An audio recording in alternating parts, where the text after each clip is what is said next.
Bonjour à tous. Donc, vous êtes bien sur le webinaire de Industry.org, donc qui est le premier réseau social des industriels.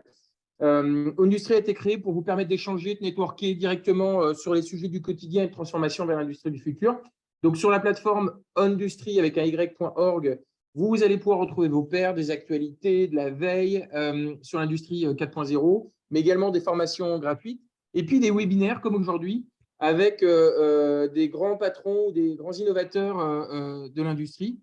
Je suis Jean-Philippe Lorinquer, je suis en charge de cette belle communauté avec Ashok, qui est l'homme de l'ombre, qui est bien connu des membres puisque vous échangez régulièrement avec lui. Et aujourd'hui, je reçois pour notre 13e webinaire un invité un petit peu particulier parce qu'il nous revient directement des Amériques, où il a rencontré des Américains. Alors, pour certains auront peut-être la référence, si vous pouvez la mettre en commentaire si vous l'avez. Il a côtoyé l'homme qui fut pendant quelques temps le plus riche du monde avant qu'un Français le dépasse.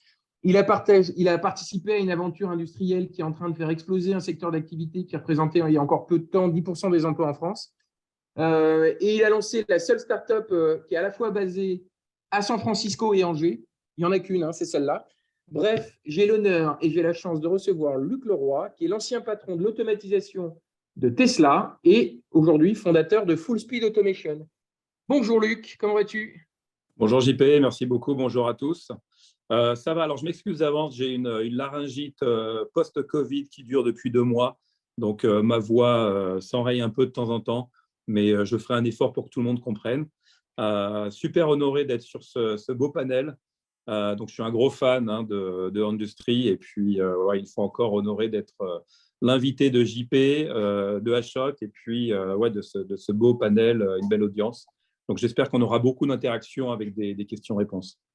Eh ben, écoute, j'espère aussi. Donc, moi, je te remercie évidemment de prendre du temps pour échanger avec nous et tous les membres de la communauté. Tu resteras à jamais notre premier Américain sur le webinaire. Donc, d'accord, je suis honoré. On va passer un petit moment ensemble. On va parler de toi, de Tesla, d'Elon Musk, d'automatisation et de ta nouvelle aventure. Donc, plein de sujets. Mais moi, j'aimerais commencer déjà par apprendre à te connaître. En tout cas, pour ceux qui ne te connaissent pas. Qui es-tu? D'où tu viens? Quelles sont tes réussites? Est-ce que tu peux nous parler de ta carrière qui commence à être chargée un peu maintenant, au cours de ces 20 dernières années? Voilà, il y a des poils gris, donc on va rester sur les 20 dernières années, effectivement, parce que sinon, ça peut prendre beaucoup de temps. Donc, il y a une petite vingtaine d'années, j'étais dans le monde de la CAO en France, avec une start-up que nous avions démarrée en 2002 et qui a été rachetée par Adobe. Donc, c'est ce qui m'a emmené aux États-Unis, finalement, où j'ai intégré la technologie que nous avions développée et déployée dans des grands comptes qui créent des PDF en 3D.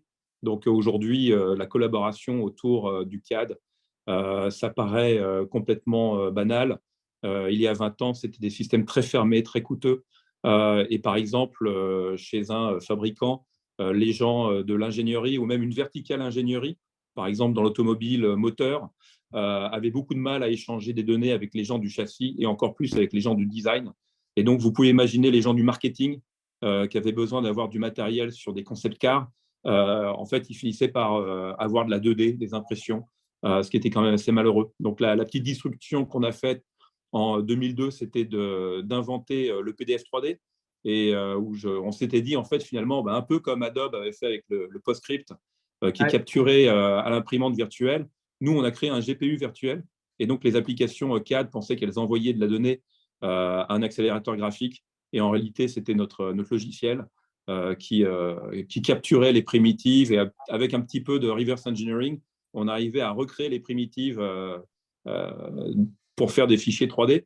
Et alors, c'était une belle expérience. Je suis resté 10 ans chez Adobe où j'ai eu 5 ou 6 métiers différents. Adobe, c'est une belle boîte et j'ai envie de dire, il y a 25 ans ou 15 ans, c'était une boîte encore plus belle, qui était encore plus innovante, disruptive. Acrobat Reader, par exemple, c'était déjà en 2005 600 millions d'utilisateurs. Alors aujourd'hui, 600 millions, ça fait un peu rire parce qu'on a des références de TikTok et compagnie.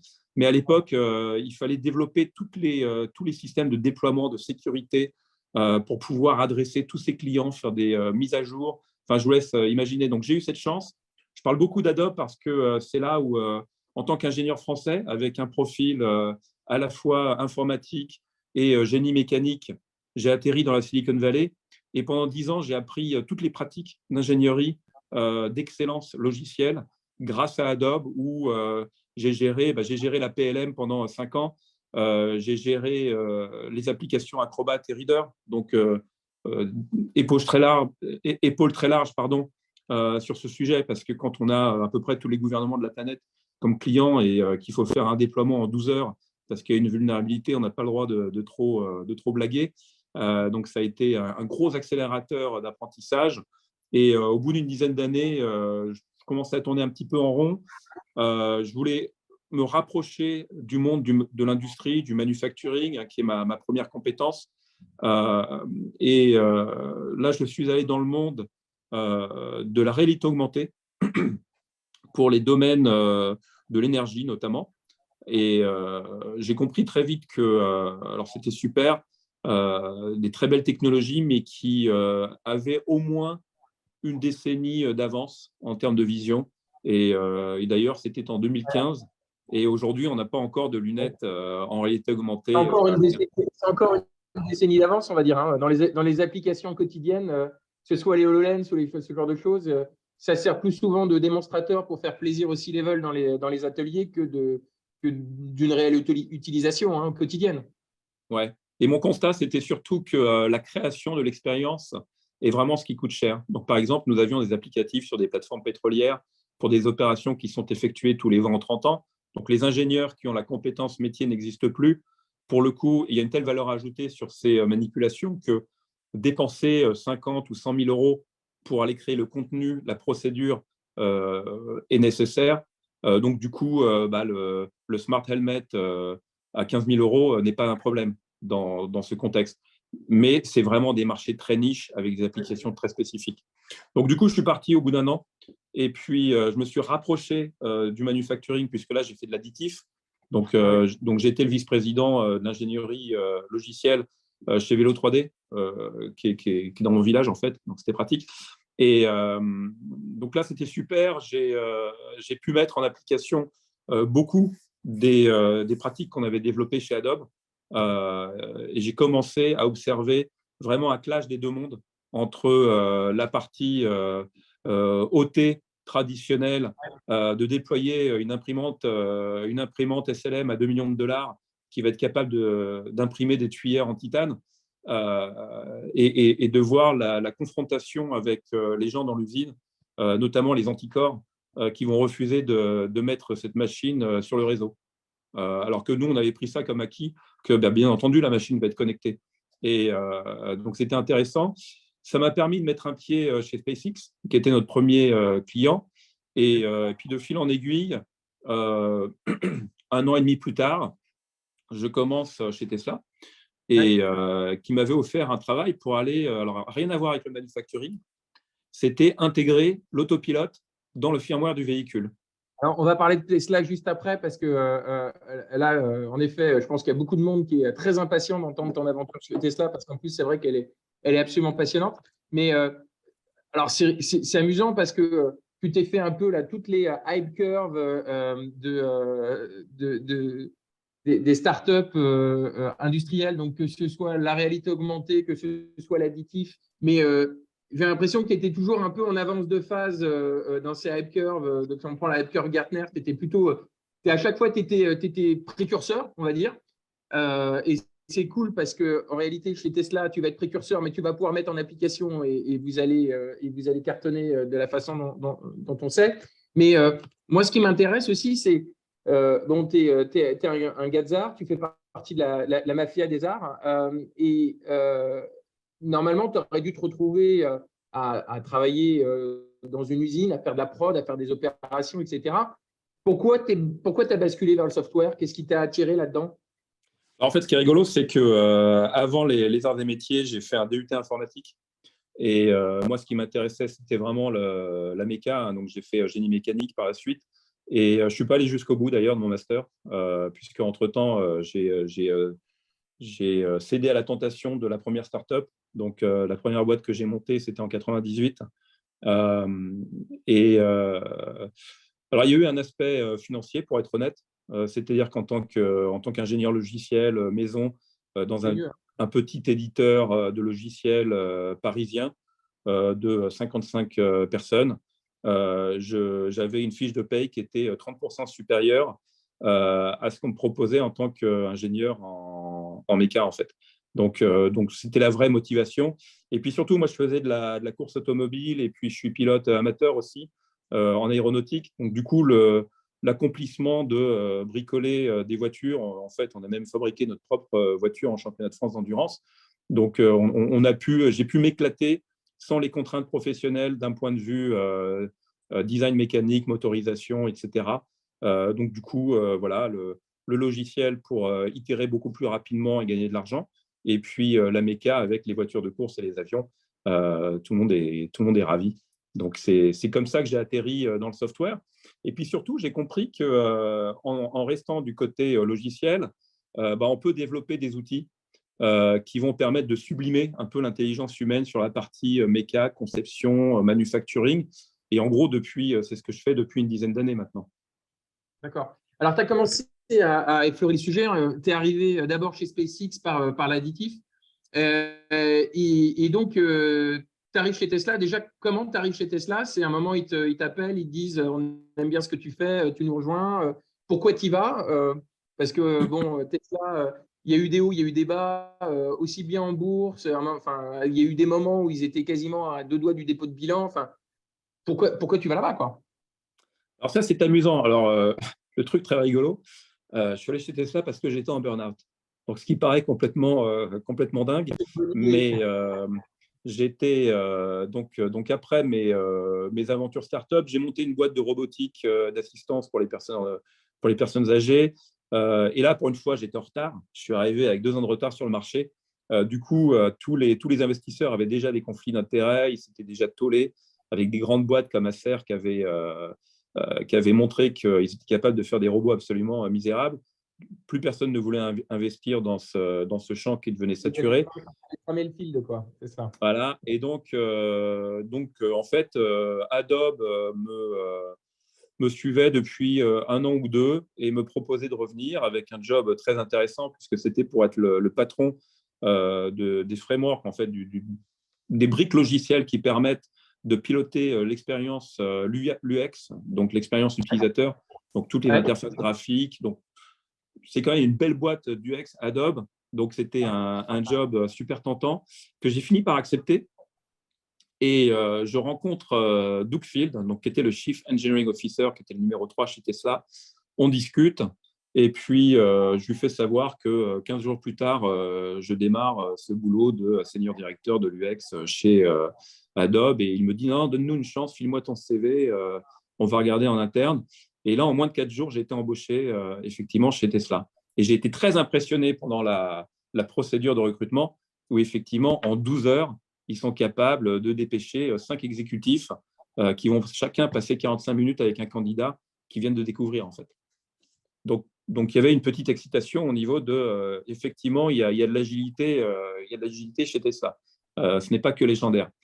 Et alors, c'était effectivement pour, une fois encore, intégrer l'autopilote dans le firmware, puisqu'ils avaient des problèmes de bonnes pratiques d'ingénierie. C'était quelque chose d'assez nouveau.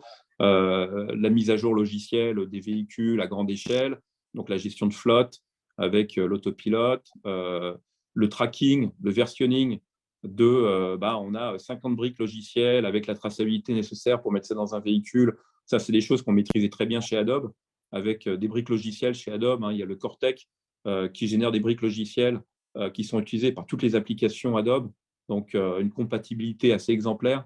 Donc, leur idée, je pense, c'était de faire levier des compétences et de l'expérience que j'avais dans ce domaine de l'intégration continue, le déploiement continu. Et puis, pour continuer sur ce sujet, un soir, je reçois un texte de mon patron, donc Doug Field, qui me demande si je connais les automates programmables et le manufacturing.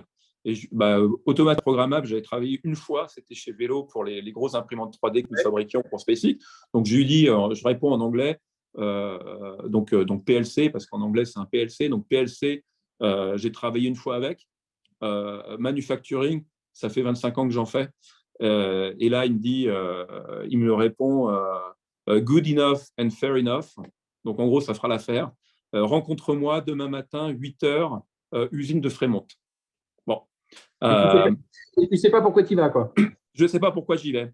Alors, en fait, j'avais déjà, là, ça faisait un mois que j'étais chez Tesla et j'avais déjà à 2 ou 3 reprises été impliqué dans l'assemblage du modèle 3 parce que l'autopilote, vous pouvez imaginer, est impliqué. C'est-à-dire la calibration, la validation du système de vision, des capteurs, etc.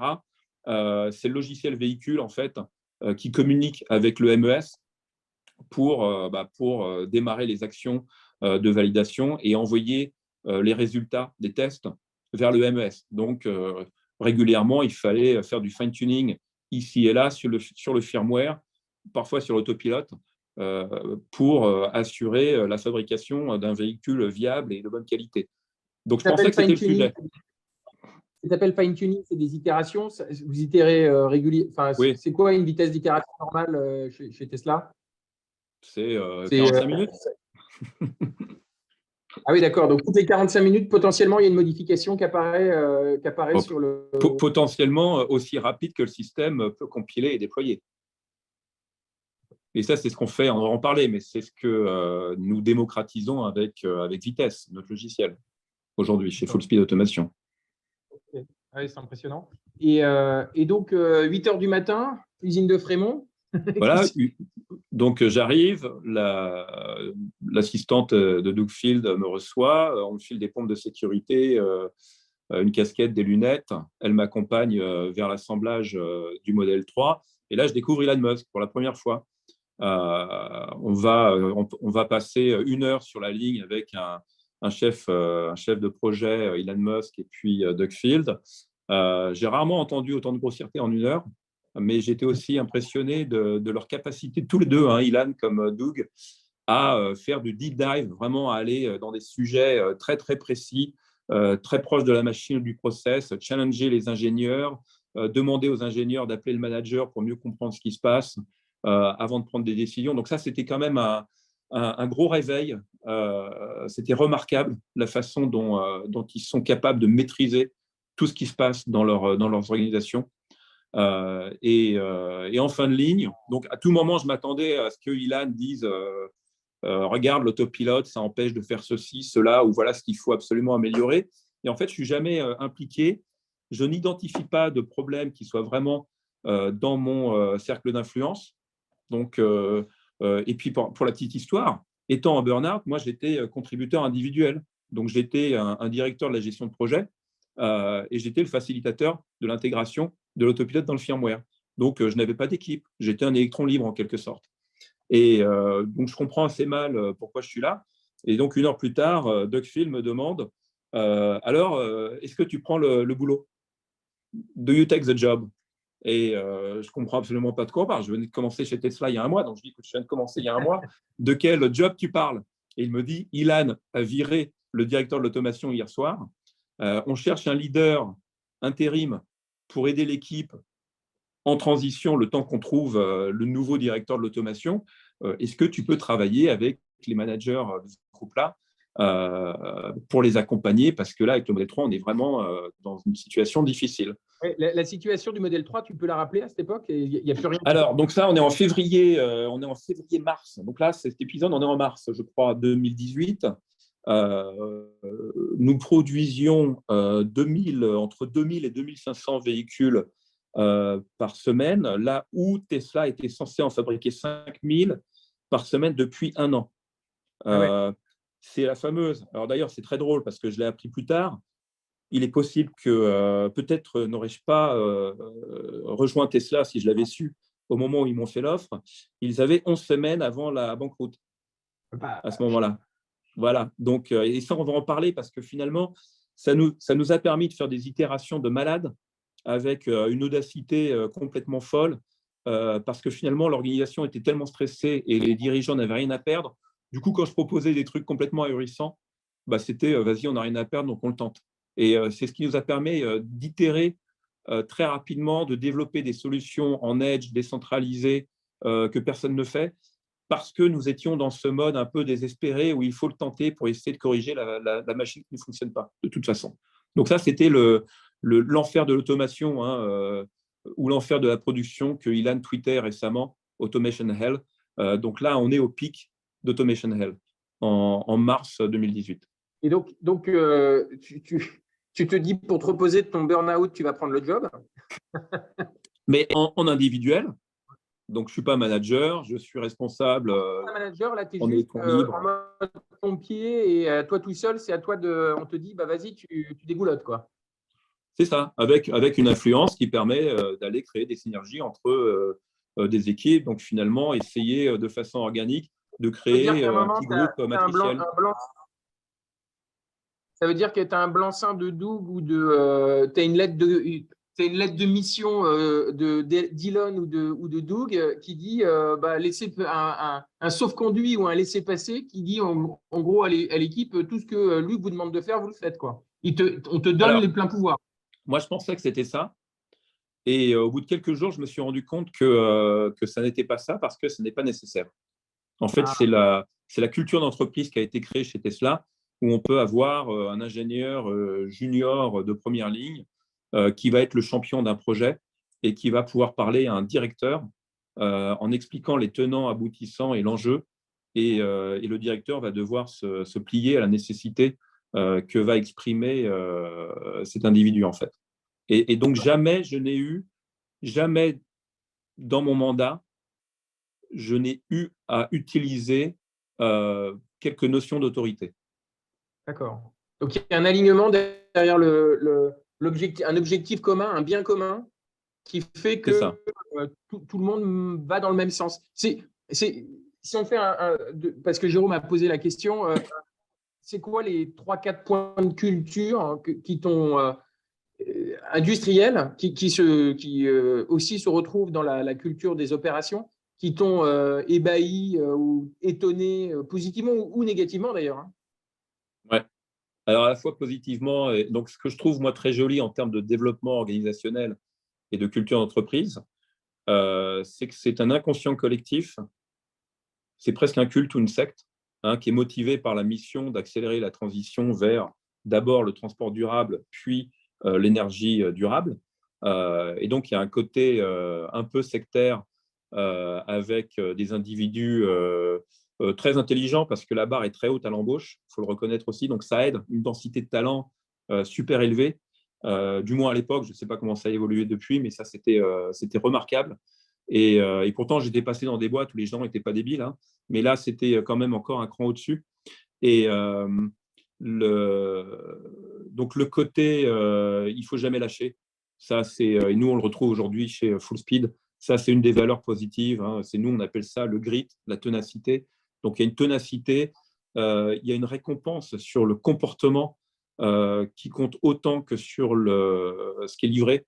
Hein, donc, dans les KPI de performance, de revue de performance des individus, il y a une admiration pour la ténacité. C'est-à-dire quelqu'un qui a échoué, mais qui a prouvé, démontré un comportement de contribution positive, de jamais lâcher l'affaire, va être récompensé autant que celui qui a réussi, en fait, j'ai l'impression. Il y a un droit à l'erreur dans la prise d'hypothèse, mais pas dans l'exécution. Il y a un droit à l'erreur, même dans l'exécution, ça arrive. Il y a une intolérance pour le manque d'honnêteté. Alors après, ça reste une grosse organisation, on a tous des angles morts, il y a de la politique, du mensonge, comme partout, malheureusement, mais de façon fondamentale, il y a une forte capacité à pardonner l'erreur, hein, contrairement à ce qu'on pense, notamment avec Ilan. Moi, au début, il y a eu plusieurs fois où j'ai pensé que j'allais me faire virer sur le champ parce qu'on avait échoué sur des déploiements ou sur des paris un peu technologiques ou techniques. Et puis finalement, je découvre qu'il est heureux de voir qu'on est tenté des choses très audacieuses et qu'on ait appris. Et dès lors qu'on arrive très humblement, de façon data-driven, en disant, alors voilà la situation, Ilan, c'était comme ça, on a fait ça, ça, ça, ça n'a pas marché, c'était une erreur de faire ça parce que, donc on a fait ça et au final, la situation n'est pas si mal.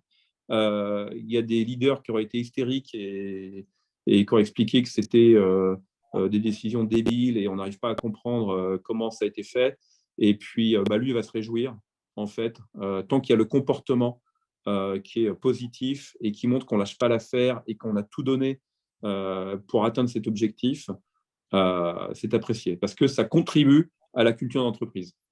Ouais, ça doit être assez inspirant, en effet. Et tu m'as même dit que tu as pété une bagnole un jour et que c'était Ouais, oui, passé.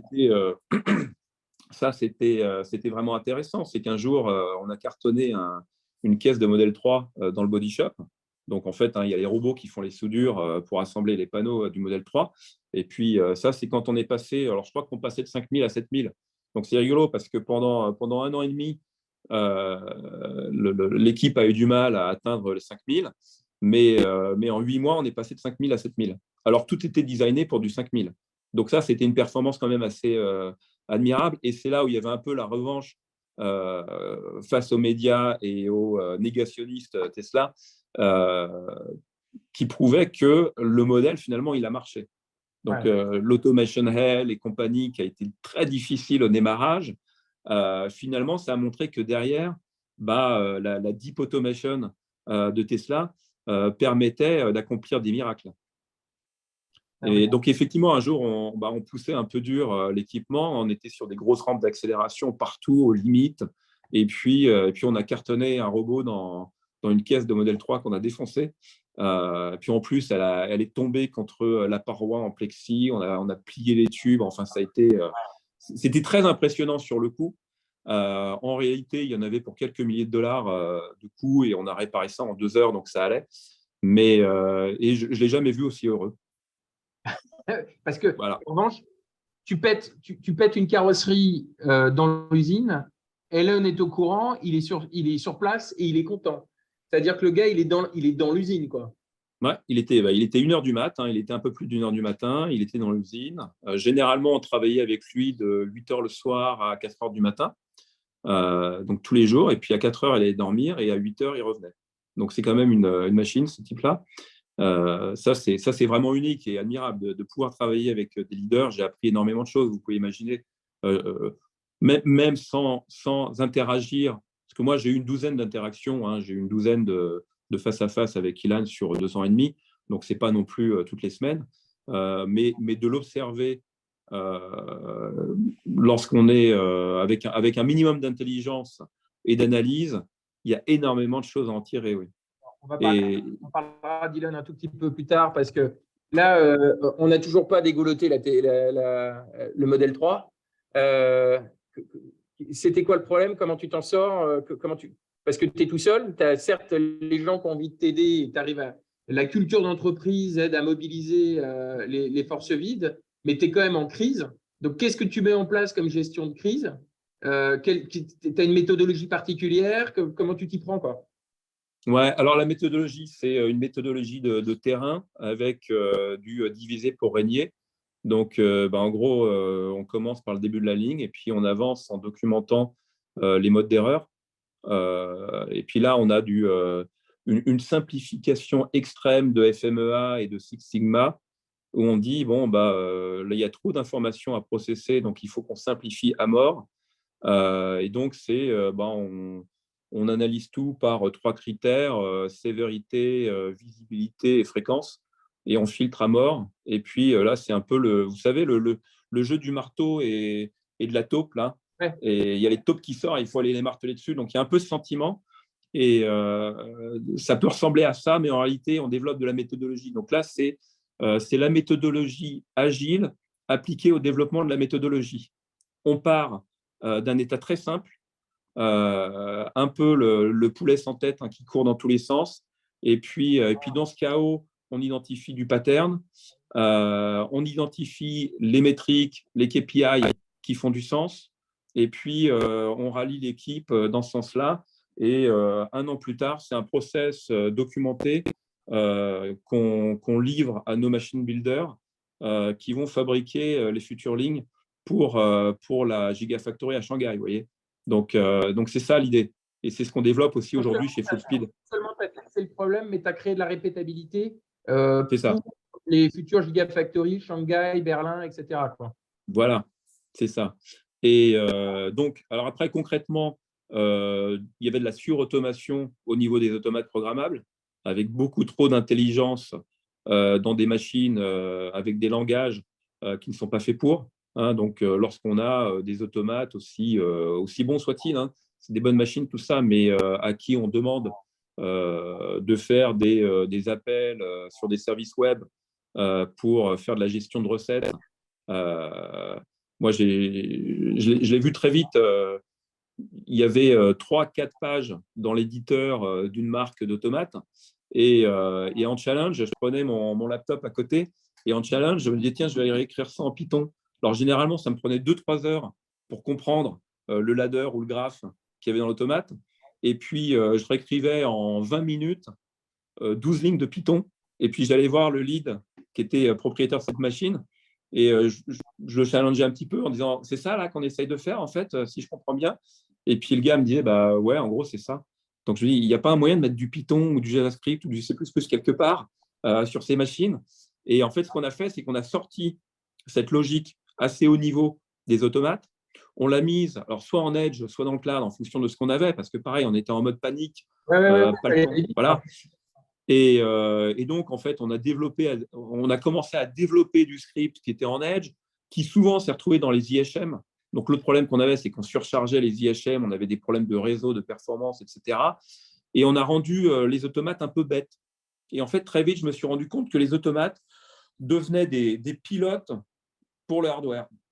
Un peu comme les pilotes Windows ou macOS ou Linux, où finalement, tu vas brancher une souris d'une marque avec 2 boutons, et puis de l'autre côté, tu as la souris CAD 5 axes qui est en Bluetooth, alors que celle-ci était en USB, mais pour l'application de traitement de texte, c'est pareil.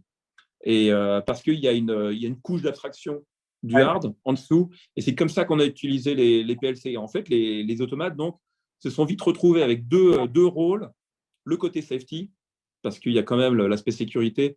Les automates sont très bons à ça. Donc ça, on ne les a jamais sortis de l'automate. Et c'est aussi ce qu'on fait aujourd'hui avec Vitesse. Et puis le côté temps réel, ce que moi j'appelle le temps critique. C'est-à-dire quand on est à moins de 1 ou 2 millisecondes hein, sur la gestion de motion, des choses comme ça.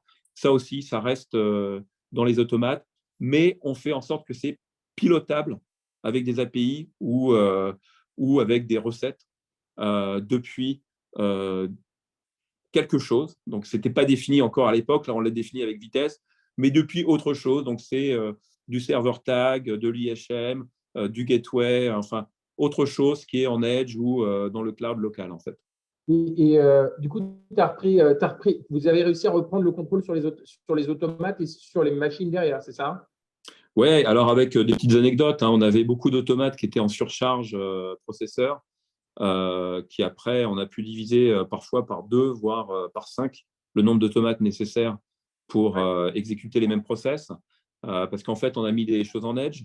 Et après, il y a des types de fonctions pour lesquelles les automates ont une très forte efficacité.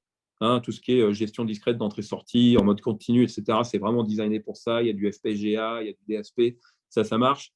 Par contre, faire des services web, ça avec la transmission au PCUA, ça bouffe du cycle comme pas permis. Donc, du coup, on sature les automates, on sature le réseau aussi. Donc, on avait des orages réseau régulièrement. Donc là, on a fait plusieurs choses. Donc, par exemple, j'ai adopté des technologies de pub-sub, donc publication, souscription, plutôt que de scan continu, avec des protocoles comme MQTT et Kafka. Hein. Donc, MQTT, c'est très standard. Kafka, c'est un peu plus exotique dans l'industrie, mais c'est très standard tout de même aussi. Et puis, pour l'anecdote, on n'a pas acheté un seul switch pour la Gigafactory de Shanghai. On a cannibalisé Fremont. Donc, Fremont, qui 1 an plus tôt avait des orages réseau, finalement, on a divisé la bande passante par plus de 100 et on a pu prendre, un tiers des switches qu'on a utilisés pour Shanghai. D'accord, c'est bien, c'est durable. C'est plutôt. Ouais, tout à fait. Ouais. En réalité, cette crise de 2019, je crois qu'on est en 2019, je ne dis pas de bêtises. Alors, non, là, on était le gros de l'automation AL, c'était 2018. 2019, c'est la giga de Shanghai. D'accord. Et donc, cette crise, ce goulot de 2018, pour toi, c'était une crise software et une crise de programmation. Essentiellement, ouais. D'accord. Chez Tesla, dans une usine, quel est le pourcentage de personnes attachées au logiciel, au software, donc que ce soit des développeurs, des designers, enfin, de gens attachés au software versus les gens qui sont sur la prod et sur les machines? Tu as une idée à peu près? Grosse maille, hein? Alors, ça va être difficile, mais donc sur une gigafactory où il va y avoir à peu près 4000 employés en tout, on va avoir entre 100 et 200 automaticiens. Ok. Donc, c'est très élevé. Il y a une très, très forte densité d'ingénieurs logiciels et automation. À titre d'exemple, quand j'ai quitté Tesla, j'avais une équipe de 330 personnes. Donc ça, c'était alors il y avait des petites, il y avait des aliens dedans. Il y avait Supply Chain Automation, c'était mon équipe, mais c'était une petite équipe. J'avais une partie de la PLM. J'avais une partie qui faisait de l'AI pour tout ce qui était maintenance prédictive, des choses comme ça. Mais ça, c'était assez marginal. C'était peut-être 30 personnes. Mais j'avais 330 personnes. Donc 300 automaticiens et Factory Software, donc MES, choses comme ça.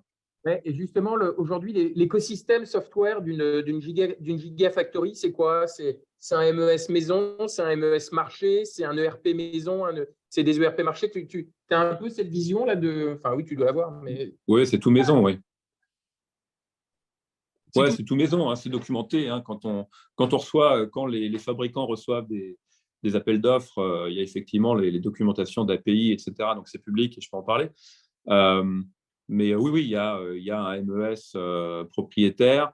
Pour tout ce qui est batterie, bah, en fait, j'ai designé avec.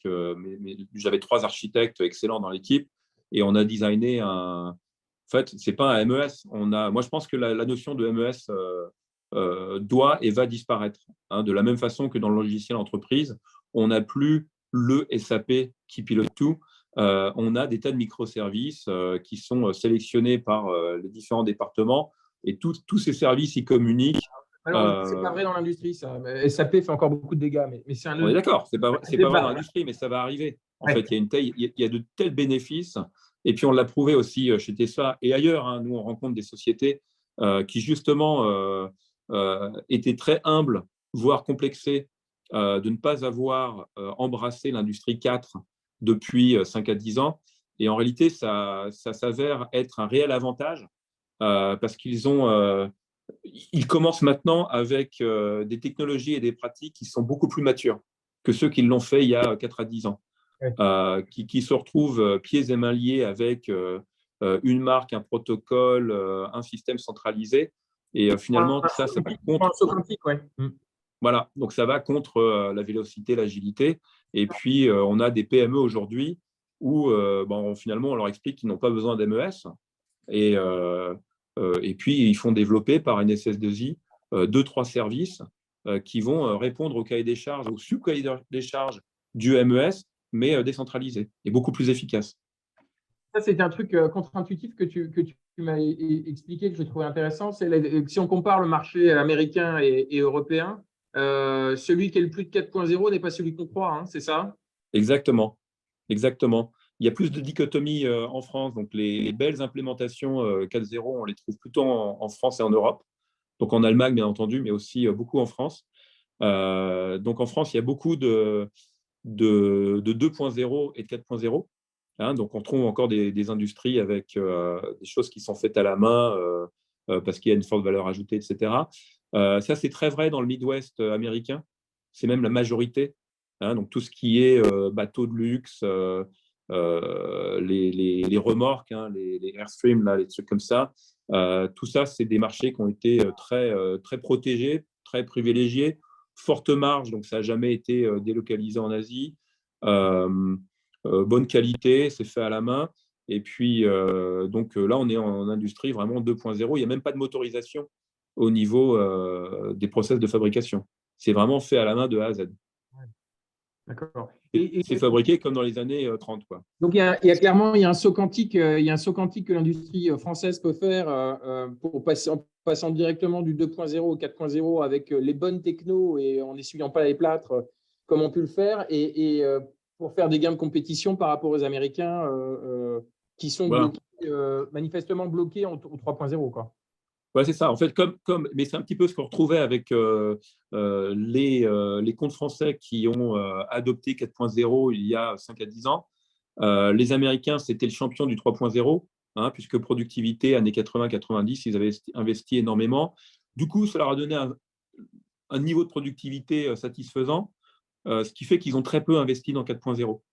Et aujourd'hui, alors il y a les régulations, hein, il y a le cap and trade au niveau, donc la traçabilité énergétique, tout ce qui est compliance pour la sécurité dans l'automobile, l'aérospatiale et ainsi de suite, ce qui fait qu'ils sont obligés d'apporter des IoT, de l'orchestration un petit peu temps réel, d'où l'opportunité pour nous d'arriver et avec des briques de 4.0. D'accord. J'ai deux questions de l'audience, une de Luc, une de Younes.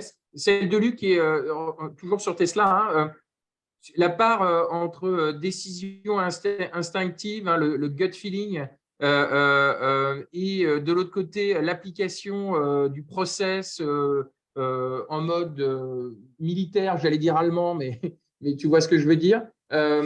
Aujourd'hui, c'est quelle est la part de liberté qui est laissée au management local et pour prendre de la décision, y compris en dérogation du process. Et le deuxième, donc c'est lié à la culture aussi. Et la deuxième, c'est Edge ou Cloud. Est-ce qu'il y a une politique spécifique qui permet de choisir si on va plutôt en Edge ou si on va plutôt en Cloud ou c'est au cas par cas? Ouais, c'est super intéressant comme sujet, enfin très différent, très intéressant. Il faudra me rappeler la deuxième question parce que je suis assez mauvais aux questions à multiples volets. Pas de J'oublie problème. toujours la seconde. Et alors, il y a presque une conversation de développement organisationnel sur justement le framework Tesla, qui est très puissant, que j'avais entreaperçu chez Adobe. Ça surprend beaucoup de monde, mais qui, alors après, moi, ça n'engage que moi, qui, à mon avis, est un problème sur la scalabilité de Tesla. Et j'aime bien utiliser ça face à une société comme Apple. Et je vais expliquer pourquoi. Donc, il y a une liberté au niveau de la décision chez Tesla qui est basée sur la confiance et la performance. Moi, je ne reportais pas à Jérôme Guillen, qui était le président automotive. On travaillait énormément ensemble et on se faisait confiance. Et du coup, je n'avais même pas à justifier. Hein, je demandais un CAPEX de 800 000 dollars pour installer des robots et faire un testeur et ainsi de suite. C'était approuvé sans même que je montre pourquoi. Sur certains sujets, parce qu'il y avait une confiance. Et puis, jusqu'au jour où, si je me plante, cette confiance sera partie et du coup, le scrutin va monter de façon exponentielle. Donc ça, c'est un peu le framework. Du coup, ça permet aux dirigeants de se concentrer sur les aspects problématiques et de récompenser tout ce qui fonctionne. Donc, c'est très, très dichotomique comme mode d'opération. Le problème, c'est que d'abord, ça permet difficilement à l'individu d'évoluer. Il faut être très bon. Il faut être très bon et on devient un peu meilleur parce que du coup, on voit d'autres très bons, on apprend. L'humain normal avec un QI de 100 qui a juste envie de bien travailler aura du mal à devenir un contributeur clé. Il n'y a que des players, en fait. Voilà. Et donc, alors que chez Apple, hein, la super scalabilité qu'on a vue ces 20 dernières années, ça a été quand justement Steve Jobs était revenu. Entre-temps, avec son passage chez Next, Pixar et compagnie, il avait compris qu'on peut avoir un cool qui fume du cannabis, qui est artiste, que lui n'aurait jamais pensé embaucher chez Apple sur sa première itération chez Apple. Il se rend compte que finalement, c'est un contributeur clé parce que la petite part de créativité et ainsi de suite, on en a besoin. Et du coup, il faut permettre à cet individu d'être un contributeur au succès de l'entreprise. Voilà, donc ça, c'est quelque chose qui est impossible chez Tesla et qu'on a vu chez Apple. Et du coup, ça a permis à Apple d'exploser. N'importe qui peut devenir un contributeur positif quelque part chez Apple. La plupart de ces gens n'ont aucune chance chez Tesla. Donc ça, c'est la limite du modèle. Alors ça, c'est personnel, hein, c'est mon analyse. C'est très clair. Tu penses qu'aujourd'hui, à l'heure actuelle, au moment où les prix sont en train de fortement baisser, les ventes sont aussi en train de non pas baisser, mais monter moins vite. Euh, Elon Musk est encore un atout ou est devenu un handicap pour Tesla? Il ne nous regarde pas, tu peux y aller.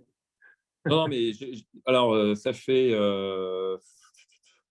quoi? Ça fait 2 ans et demi que je n'y suis plus. Ouais. Donc Tesla, donc on a travaillé avec Tesla l'année dernière. Donc j'ai eu la chance d'aller voir où ils en étaient. On a fait un déploiement, on a fait un peu d'intégration. A priori, on va retourner le mois prochain. Donc ça permet d'avoir un petit peu des spots comme ça sur ce qui se passe. Moi, j'ai vraiment été étonné de l'évolution qu'il y a eu entre le moment où j'étais le leader de Core Automation et puis, alors mon équipe a été disloquée. Hein, c'était 330 personnes. Et puis, aucun de mes managers voulait reprendre le flambeau. Alors, c'est vrai que personne n'y croit, mais je n'avais aucun poil gris quand j'ai commencé chez Tesla. Cette barbe, c'est arrivé en 2 ans et demi. Donc, j'allais. Tu nous as fait une Voilà. Edouard Philippe. Voilà. Et donc, j'allais à Shanghai 10 jours tous les mois. Enfin, c'était quand même une vie de fou. Donc, aucun de mes managers a voulu reprendre ça. Du coup, ils ont disloqué l'équipe en 6 équipes.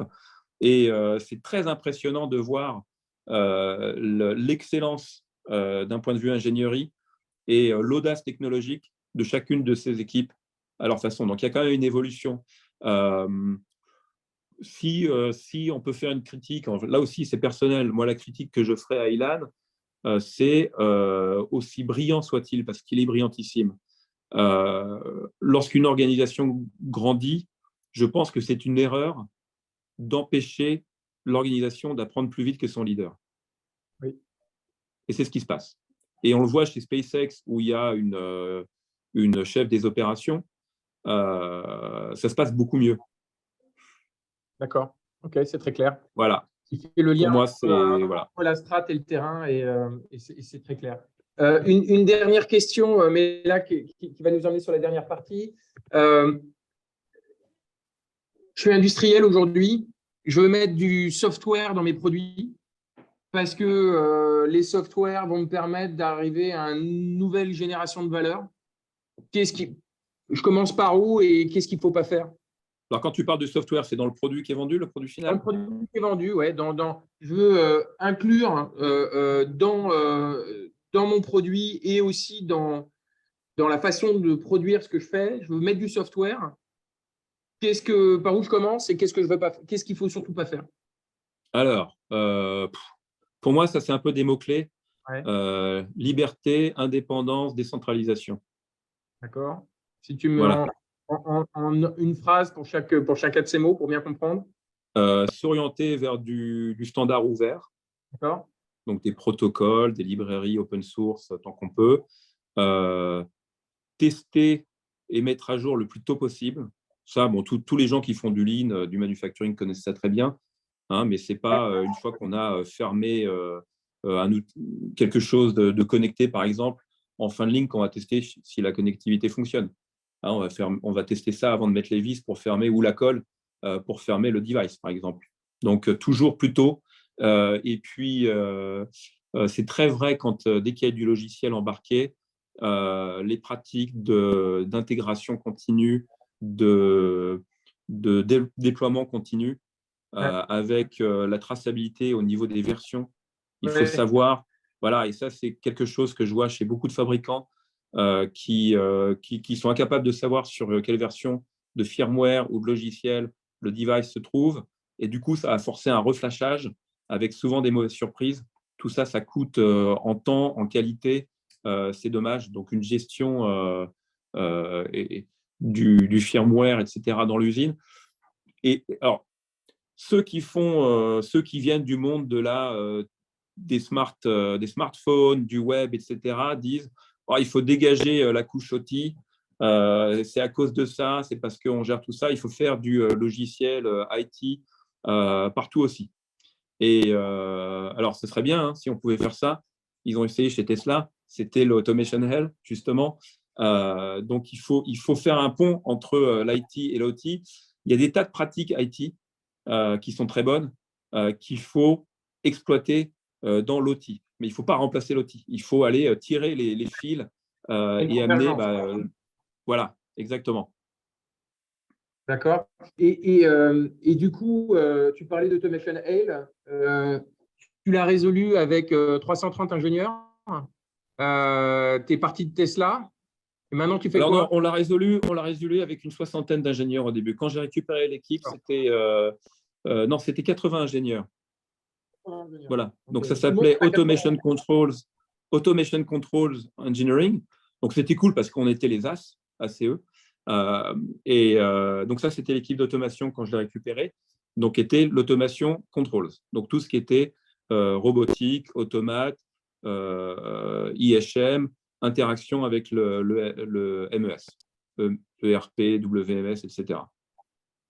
Donc, tu as On est quitté monté en Tesla. force. Maintenant, qu'est-ce que tu fais de beau? Ouais. Alors voilà, c'est encore plus intéressant. Donc, Full Speed Automation, le constat quand j'étais chez Tesla, et notamment lorsqu'on a fait la Gigafactory de Shanghai, alors on nous avait demandé de la mettre en place. Donc, en fait, il y a eu 8-9 leaders clés sur Shanghai. J'étais un de ces leaders du côté automation, donc tout ce qui était logiciel automation. Donc, mon mandat, c'était autour du MES, la robotique, les automatismes, une partie de la cybersécurité, l'IT manufacturing et la supply chain automation. Donc ça, c'était mon mandat. Donc un gros scope du côté usine pour Shanghai. Nous avions 8 mois depuis la dalle de béton pour fabriquer la première voiture et un budget donné. Et alors, ce qui était beau avec Shanghai, c'est que, alors à ce moment-là, mon équipe, c'est 300 personnes. Donc, on était passé de 80 à 300. Une partie organique, une centaine de personnes que j'ai embauchées, et de la récupération d'équipes qu'on a rattachées. Donc, par exemple, le Supply Chain Automation, PLM, IT Manufacturing, donc qui était une branche d'IT qui a été scindée et qui est venue l'IT dans l'OT, justement. Donc, ça a été la croissance du groupe. Et on a livré Shanghai en 6 mois plutôt que 8 et à peu près 75% du budget. Donc, donc déjà, c'est une très belle performance. Et surtout pour Tesla, qui est notoirement toujours en retard et qui explose les budgets de 150% en général. Donc ça, voilà, il a fallu… il y avait une question tout à l'heure sur la partie MES, etc. Donc là, c'est là qu'on a créé la décentralisation vraiment. Donc une architecture complètement remise à plat, doublage des IHM avec un IHM qui est propriété de la production, hein, des opérateurs, qui est orienté productivité, expérience utilisateur, et puis un autre aspect de l'IHM qui est pour les gens de la maintenance et de l'ingénierie, pour programmer, calibrer, diagnostiquer les machines. Donc de la spécialisation, en fait. Et puis du cluster. Donc là, on retrouve des techniques modernes d'Edge avec aucune dépendance sur le cloud. Comme il nous reste juste 5 minutes, aujourd'hui, tu peux nous parler de Full Speed et de ce que tu fais? Oui, alors voilà, donc vitesse. Donc on voyait très bien que tous nos suppliers avec Shanghai, donc nos partenaires, nos vendeurs, etc., étaient très envieux de ce que nous faisions. Beaucoup d'entre eux ont essayé de faire la même chose. D'ailleurs, hein, même chez des grands éditeurs d'automation aujourd'hui qu'on connaisse tout, je retrouve du cahier des charges de ce que je leur demandais de faire à Tesla, qui a été productisé dans des produits qui sont souvent des tombes, hein, malheureusement, ce qui nuit au déploiement Industrie 4, parce que finalement, il y a beaucoup de leaders dans l'automation qui, à juste titre, se disent non, non, mais 4.0, ce n'est pas pour moi, parce que mon vendeur habituel, il me propose une usine à gaz qui coûte $1 demi-million, donc je ne vois pas l'intérêt. Donc, c'est un peu malheureux ce qui s'est passé. Du coup, cette demande, je me suis dit qu'il y avait une trop belle opportunité. Il faut la démocratiser, cette fonction, hein, i4 qu'on a développée chez Tesla. Mais il faut qu'elle soit en no-code. En no-code pour une poignée d'automaticiens, ou pas d'ailleurs, hein, parce qu'il n'y a pas besoin de coder, soit capable de bénéficier de cette capacité de faire de l'industrialisation super efficace à moindre coût. Donc, ça s'appelle Vitesse. C'est une plateforme d'orchestration. Donc, ça digitalise tous les composants qu'on manipule dans une usine, donc les automates, les capteurs, les moteurs, les robots. Du coup, on les manipule en logiciel. Alors, ça ne veut pas forcément dire en 3D super sexy avec des lunettes de réalité augmentée, hein. Je fais un glisser-déposer d'un capteur, glisser-déposer d'un moteur, je définis des conditions, des actions, j'appuie sur démarrer et 3 secondes plus tard, on voit la chaîne qui se met en route. On peut aussi, par le biais de la télémétrie, parce qu'en fait, ça fait partie du cahier des charges, n'importe quel composant qui est digitalisé dans Vitesse doit publier sa télémétrie. Donc, du coup, on donne accès aux données gratuites. Moi, ça fait 10 ans que je considère que ce n'est pas la donnée qui a une valeur, c'est ce qu'on en fait. Donc, quand nos plateformes d'automation préférées nous demandent, là encore, un demi-million d'euros pour avoir accès aux données qui viennent des machines dont on est propriétaire, j'ai du mal à avaler la pilule quand même. Ça me rend fou. Mais je vois très bien Voilà. de quoi tu parles. Et donc aujourd'hui, ouais, il y a une image que j'aime beaucoup pour bien décrire la chose, c'est que pour les plus anciens d'entre nous, il y a quelques années, quand on branchait une souris ou un keyboard, il fallait installer un driver et c'était le bordel et on n'avait jamais le bon pilote et c'était compliqué. C'est un peu pareil aujourd'hui sur les automates. Dès qu'on est sur du multimarque, en tout cas, quand on est sur du monomarque, parfois ça communique plutôt bien. Mais le multimarque, c'est l'enfer. Et toi, tu vas créer cette couche d'abstraction qui permet de réorchestrer sans savoir coder. Donc, en fait, c'est toi qui vas te prendre la complexité au niveau de l'orchestrateur, c'est ça? C'est ça. Donc, nous, on a fait contrairement à toutes les startups qu'on trouve dans le segment industrie, il y a des super solutions. Généralement, elles sont très verticalisées. Donc, il y en a quelques-unes dans le call là, que je salue. Il y en a que je connais très bien qui font des trucs super. Et le problème donc moi, j'en ai fait travailler chez Vélo, chez Tesla, parce qu'on voulait faire de la qualité avec de la machine vision, des trucs comme ça. Et leur pain point à eux, c'était vraiment à chaque fois, ils sont obligés de s'intégrer en haut avec les MES, ERP et compagnie, et en bas avec les automates, les robots, voire avec des systèmes horizontaux, type il y a du LabVIEW ici, il y a de la caméra intelligente là-bas. Donc à chaque fois, c'est une double ou triple intégration qui coûte cher, qui est un frein à la vente. Donc l'idée, c'était de se dire, on ne va pas démarrer par le haut comme tout le monde, on va faire du bottoms-up, on va d'abord digitaliser, donc faire une couche d'abstraction du hardware, donc un peu comme les drivers Windows. On remplace un GPU NVIDIA par un GPU ATI, la 3D, elle marche de la même façon. Donc c'est exactement ce qu'on a fait. Et du coup, on expose cette couche, on devient une plateforme horizontale. Nous, on développe nos produits dessus, mais on a aussi des tierces, donc des startups comme des sociétés très établies qui vont faire levier de notre abstraction. Donc, par exemple, il y a une société qui faisait de la maintenance prédictive pour une marque de robot seulement, parce qu'ils ont mis 6 mois à faire la compatibilité avec cette marque de robot. On les a rencontrés et maintenant, ils sont en train de transférer leur plateforme sur Vitesse. Et comme ça, ils vont pouvoir faire la maintenance prédictive sur les 7 marques de robots que nous, on supporte. C'est un exemple. Tu bosses avec aujourd'hui, tu bosses avec quelle marque de robot, justement, ou d'automates? Alors aujourd'hui, donc nous, on a un partenariat très fort avec Beckhoff et Siemens au niveau des automates. Et puis, on est en discussion avec les gens comme Schneider, Rockwell, etc. Et puis, au niveau robot, on marche avec KUKA, Staubli, Universal Robot, Fanuc. Voilà. Il y en a partout. Et puis, surtout, tu as la capacité de faire rentrer des nouveaux assez facilement, puisque… C'est ça. C'est ça. On a même un kit de développement. Donc, on peut même imaginer soit des tierces, des intégrateurs créer des composants vitesse pour leur propre machine exotique spécialisée, ou voir, on travaille, par exemple, SICK, les capteurs SICK, c'est un partenaire. On fait du co-développement pour intégrer des lecteurs de QR code, etc., dans Vitesse. Alors, je vois Omron. Omron, on en supporte quelques-uns en Ethercat. Et puis pour l'instant, on les fait fonctionner avec Modbus ou OPC. Mais c'est qu'une question de demande. Au final, tu fais gagner combien de temps en termes d'industrialisation là? Alors, il faut définir l'industrialisation. Donc, il y a deux aspects. Il y a l'aspect démarrage de ligne. Ouais. Donc là, on va réduire entre 50 et 90% les ressources au niveau programmation. Donc ça, c'est pas mal avec une moyenne qui est entre 60 et 70%.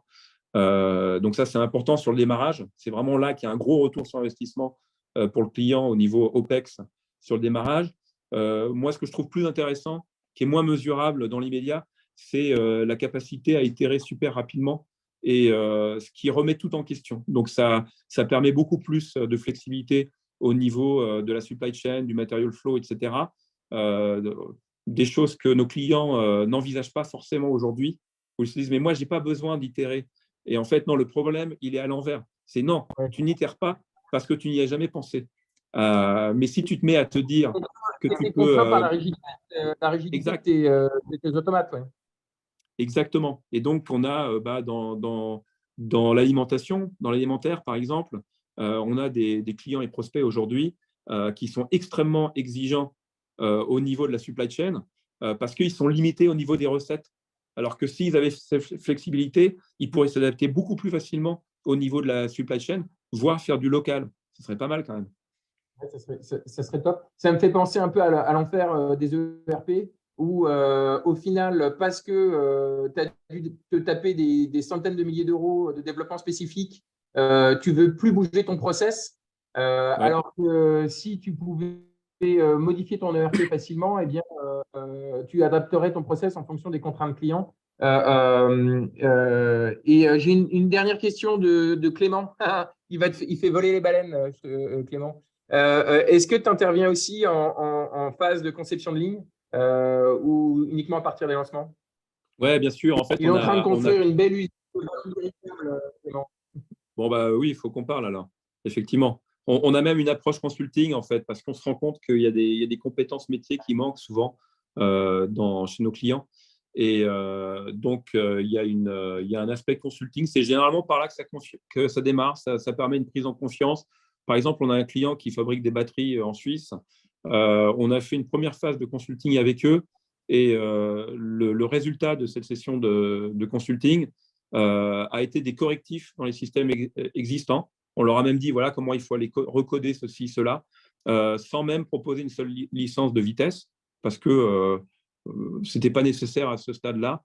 Et ça permet une mise en confiance aussi, de voir qu'on n'est pas là pour aller vendre de la vitesse comme des malades.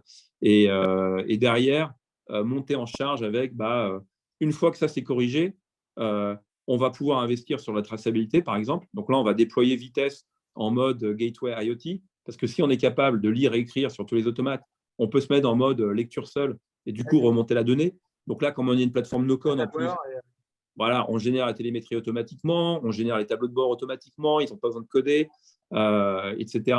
Et ça permet de monter en force. Et alors, une autre chose, hein, quand tu disais les recommandations, l'agilité, il ne faut pas tout automatiser comme des malades dès le début. Il faut le faire de façon intelligente et avec une plateforme flexible qui permettra d'automatiser au fur et à mesure qu'on identifie les opportunités. Les fameuses itérations dont on parlait. Voilà. Comment on peut te joindre facilement LinkedIn parce que là, il y a plein de gens, je pense, qui vont vouloir t'écrire. Donc, le plus simple. Ouais. LinkedIn ou alors fullspeedautomation.com. Et puis, on peut me contacter directement, info@fullspeedautomation, hein, c'est sur le formulaire, ou remplir le formulaire sur le site web, ou LinkedIn, ou alors vous écrivez à JP directement. Il fera suivre. Je précise avec grand plaisir. Merci beaucoup, Luc, pour tout ce partage. J'ai trouvé ça absolument passionnant. Je suis sûr que le membre également. Je vais te laisser retourner digitaliser l'automatisation. Pendant le temps, je vous rappelle que si ce webinaire vous a plu, vous pouvez nous noter. Vous pouvez également nous rejoindre sur la plateforme industrie.org pour y retrouver vos pairs, des actualités sur le sujet de l'industrie 4.0 et du Smart Factory, et puis des formations gratuites. Donc, à très vite sur industrie.org.